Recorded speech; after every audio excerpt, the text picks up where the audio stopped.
Welcome, in front of me is a BLACKVIEW A80s, and today I will show you how you can enable power saving mode on this phone. So to get started, you want to swipe down from the top of the screen, do that once more, and this will show you a bunch of toggles. Now one of those toggles should be a battery saver, which for me is visible on the first page right over here, but if you don't see it anywhere on this page, you can swipe to the left and this will show you additional pages. Now once you see the toggle, you can just simply tap on it. It will bring up this pop-up right here, letting you know the battery saver turns on or turns off or restricts background activity, some visual effects, and other high-powered features to extend battery life.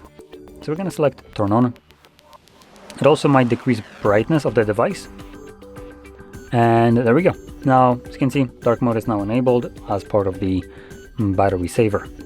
Now once you're done using it, you can turn it off by tapping on the toggle once again. Now I do want to also point out one of the things that was very vaguely described when you press on the toggle.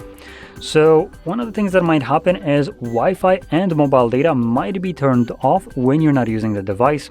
So after some period of not using it, it goes into what would be considered sleep mode. And in that mode, the device disconnects from Wi-Fi and mobile data to preserve battery life. And because of that, you will not be receiving notifications that require any kind of internet connectivity. Now there's two options: either the phone will reconnect every so often to check if it's missing something, or it's just not going to do that as long as you don't wake up the device yourself. So if you encounter that you're just not getting any kind of notifications and then all of them are being delivered to you at either intervals or when you start using the device, just know that this is part of the power saving mode. Now, with that being said, hopefully you found this very helpful, and if you did, don't forget to hit like, subscribe, and thanks for watching.